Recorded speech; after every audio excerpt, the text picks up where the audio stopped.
पहला प्रश्न, श्रद्धा और साक्षित्व में कोई आंतरिक संबंध है क्या? साक्षित्व तो आत्मा का स्वभाव है, क्या श्रद्धा भी? और क्या एक को उपलब्ध होने के लिए दूसरे का सहयोग जरूरी है? श्रद्धा का अर्थ है मन का गिर जाना। मन के बिना गिरे साक्षी न बन सकोगे। श्रद्धा का अर्थ है संदेह का गिर जाना। संदेह गिरा तो विचार के चलने का कोई उपाय ना रहा। विचार चलता तभी तक है जब तक संदेह। संदेह प्राण है विचार की प्रक्रिया का।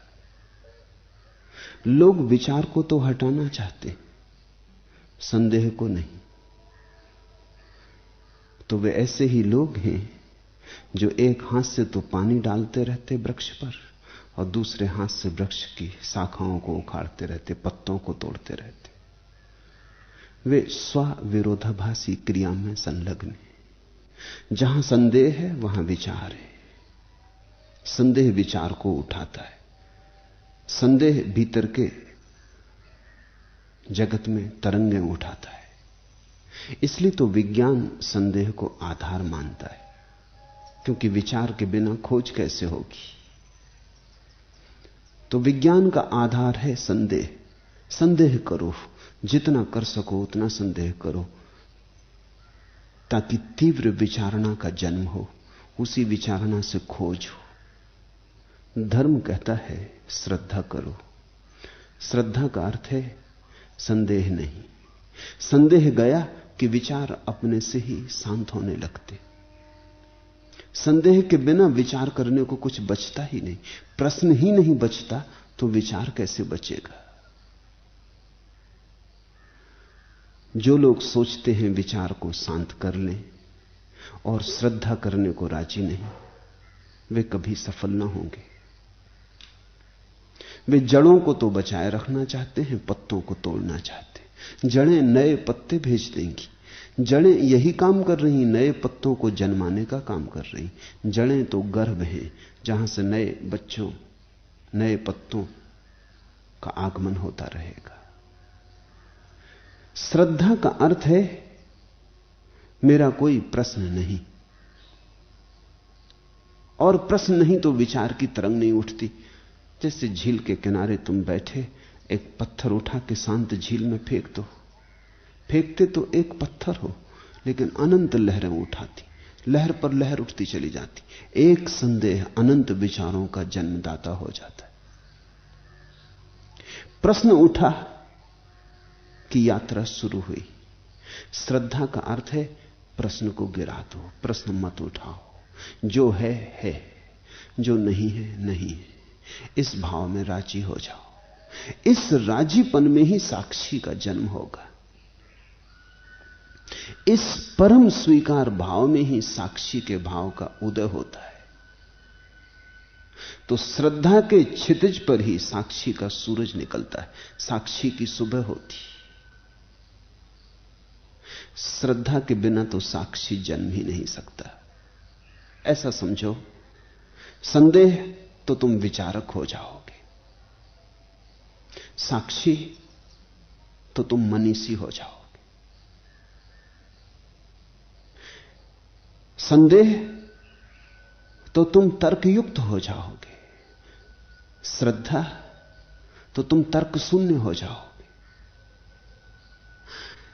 विचार उपयोगी है अगर दूसरे के संबंध में कुछ खोज करना हो। जाना पड़ेगा, यात्रा करनी पड़ेगी, तरंगों पे सवार होना होगा। दूसरा तो दूर है, अपने और उसके बीच सेतु बनाने होंगे, तो विचार के सेतु फैलाने होंगे। लेकिन स्वयं पर आने के लिए तो कोई सेतु बनाने की जरूरत नहीं। स्वयं पर आने के लिए तो कोई मार्ग भी नहीं चाहिए, वहां तो तुम हो ही। साक्षी का इतना ही अर्थ है उसे जानने की चेष्टा जो हम हैं। उसे जानने की चेष्टा में किसी विचार के कोई तरंगों का उपयोग नहीं। पर ध्यान रखना, जब मैंने श्रद्धा के संबंध में तुम्हें समझाया तो बार बार कहा कि श्रद्धा विश्वास का नाम नहीं, विश्वास तो फिर संदेह ही है। एक आदमी कहता है मैं ईश्वर में विश्वास करता, अगर इसके भीतर ठीक से छानबीन करोगे तो तुम पाओगे इसका ईश्वर में संदेह, नहीं तो विश्वास की क्या जरूरत। विश्वास तो संदेह को दबाने का नाम है, छिपाने का नाम है। विश्वास तो ऐसा है जैसे कपड़े, तुम नग्न हो, कपड़ों में ढांक लिया, ऐसा लगने लगता है कि नंगे नहीं रहे, कपड़ों के भीतर नंगे ही हो। कपड़े पहनने से नग्नता थोड़ी मिटती है, दूसरों को दिखाई नहीं पड़ती। ऐसे ही विश्वास के वस्त्र हैं, इससे संदेह नहीं मिटता, इससे तर्क भी नहीं मिटता, इससे विचार भी नहीं मिटता। तो तुम अधार्मिक को नास्तिक को भी विचार करते पाओगे, धार्मिक को भी विचार करते पाओगे। एक ईश्वर के विपरीत विचार करता, एक ईश्वर के पक्ष में विचार करता, लेकिन विचार से दोनों का कोई छुटकारा नहीं। एक प्रमाण जुटाता कि ईश्वर नहीं है, एक प्रमाण जुटाता कि ईश्वर है। ईश्वर के लिए प्रमाण की जरूरत है, जिसके लिए प्रमाण की जरूरत है वह तो ईश्वर नहीं। और जो मनुष्य के प्रमाणों पर निर्भर है वह तो ईश्वर नहीं। जिसका सिद्ध असिद्ध होना मेरे ऊपर निर्भर है वो दो कौड़ी का हो गया। ईश्वर तो है, तुम चाहे प्रमाण पक्ष में जुटाओ चाहे विपक्ष में जुटाओ, इससे कुछ भेद नहीं पड़ता। ईश्वर के होने में भेद नहीं पड़ता। ईश्वर यानी अस्तित्व, ईश्वर यानी होने की ये जो घटना बाहर भीतर जो मौजूद है, ये मौजूदगी, ये उपस्थिति चैतन्य की, यही ईश्वर है। इसके लिए प्रमाण की कोई जरूरत नहीं। श्रद्धा विश्वास नहीं है, विश्वास प्रमाण जुटाता, श्रद्धा तो आंख खोल के देख लेने का नाम है। श्रद्धा दर्शन है। इसलिए जैन परिभाषा में तो दर्शन और श्रद्धा एक ही अर्थ रखते हैं। दर्शन को ही श्रद्धान कहा है महावीर ने, और श्रद्धा को ही दर्शन कहा है। श्रद्धा तो आंख खोल के देख लेना। ऐसा समझो कि एक अंधा आदमी है, वो टटोल टटोल के रास्ता खोजता है, पूछ पूछ के चलता है, हाथ में लकड़ी ले रहता है। फिर उसकी आंखें ठीक हो गई, अब वो लकड़ी फेंक देता है। वो लकड़ी विश्वास जैसी थी, उसके सहारे टटोल टटोल के चल लेता था। अब तो आंख हो गई, अब लकड़ी की कोई जरूरत नहीं। श्रद्धा को उपलब्ध व्यक्ति विश्वास को फेंक देता, वो ना हिंदू रह जाता, ना मुसलमान, ना ईसाई। अब तो आंख मिल गई, अब तो प्रमाण की कोई जरूरत ना रही। आंख काफी प्रमाण है। तुम सूरज है इसके लिए तो प्रमाण नहीं देते फिरते। न कोई खंडन करता है, न कोई मंडन करता है। न तो कोई कहता है कि मैं सूरज में मानता हूं, न कोई कहता है मैं सूरज में नहीं मानता हूं। सूरज है, मानने ना मानने की क्या बात। आंख खुली है तो सूरज दिखाई पड़ रहा है। ऐसे ही जब भीतर की आंख खुलती तो उसका नाम श्रद्धा। श्रद्धा अंतश्चक्षु है। उस अंतश्चक्षु से जो दिखाई पड़ता है वही परमात्मा है। तो श्रद्धा विश्वास नहीं है। श्रद्धा तो एक आत्मक्रांति है। विचार से मुक्ति, प्रश्न से मुक्ति, संदेह से मुक्ति, जो है उसके साथ राजी हो जाना, लयबद्ध हो जाना। और इसी अवस्था में साक्षी का बोध होगा। अगर कर्ता बनना हो तो विचार की जरूरत है, विचारक बनना हो तो विचार की जरूरत है, क्योंकि विचार भी सूक्ष्म कृत्य है। साक्षी में कर्ता तो बनना नहीं, कुछ करना तो है नहीं। जो है सिर्फ उसके साथ तरंगित होना है। जो है उससे भिन्न नहीं, उसके साथ अभिन्न भाव से एक होना है।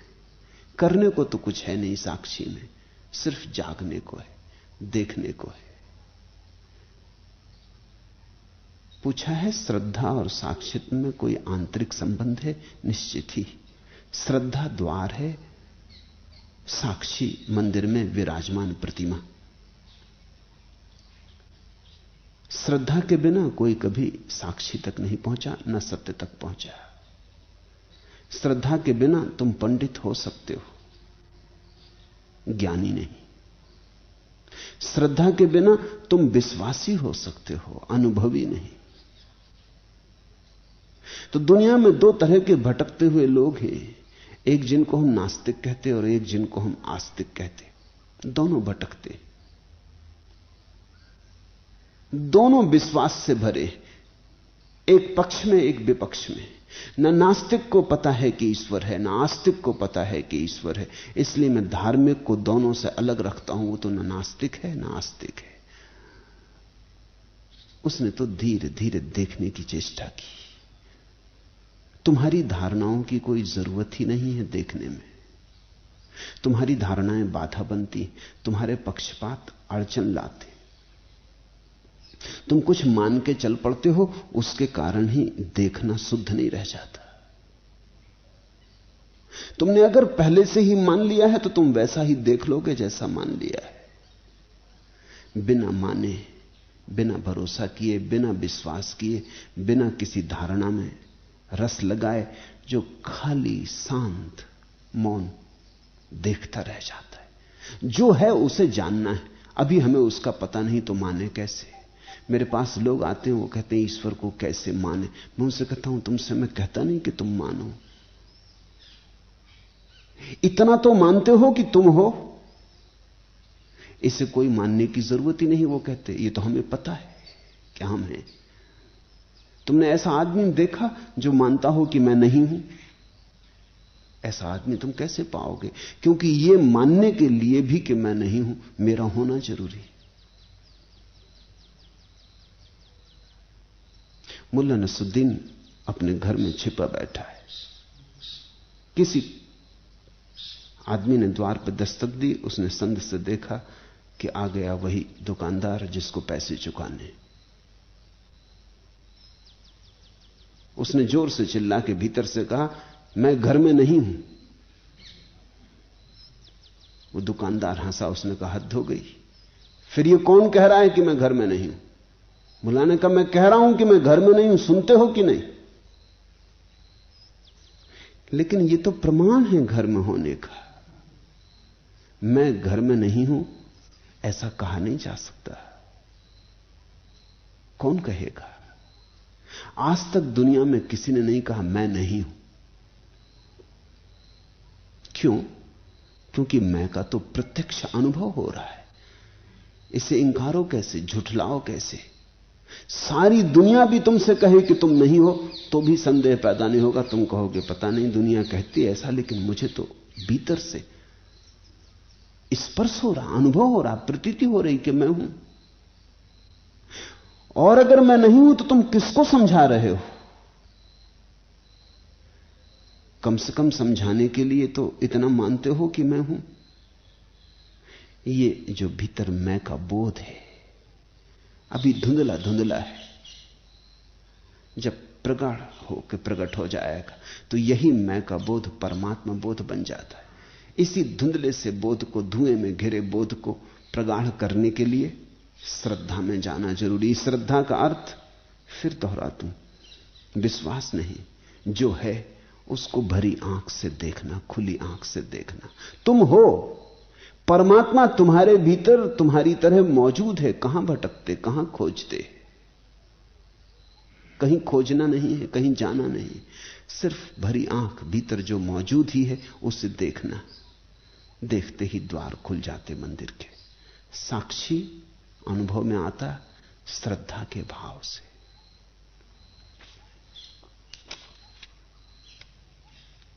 साक्षी का अर्थ है मन को लुटाने की कला, मन को मिटाने की कला। कलियां मधुबन में गंध गमक मुस्काती हैं, मुझ पर जैसे जादू सा छाया जाता है। मैं तो केवल इतना ही सिखला सकता हूं, अपने मन को किस भांति लुटाया जाता है। तुमने कभी देखा बाहर भी जब सौंदर्य की प्रतीति होती है तो तभी जब थोड़ी देर को मन विश्राम में होता है। आकाश में निकला है पूर्णिमा का चांद, शरद की पूनम, और तुमने देखा और क्षण भर को उस सौंदर्य के आघात में उस सौंदर्य के प्रभाव में, उस सौंदर्य की तरंगों में तुम शांत हो गए। एक क्षण को सही, मन ना रहा, उसी क्षण एक अपूर्व सौंदर्य का, आनंद का, उल्लास भाव पैदा होता। फूल को देखा, संगीत को सुना, या मित्र के पास हाथ में हाथ डालकर बैठ गए। जहां भी तुम्हें सुख की थोड़ी झलक मिली हो, तुम पक्का जान लेना वो सुख की झलक इसलिए मिलती कि कहीं भी मन अगर ठिठक के खड़ा हो गया तो उसी क्षण साक्षी भाव छा जाता। वो इतने क्षणभंगुर होता है कि तुम उसे पकड़ नहीं पाते, आया और गया। ध्यान में हम उसी को गहराई से पकड़ने की चेष्टा करते।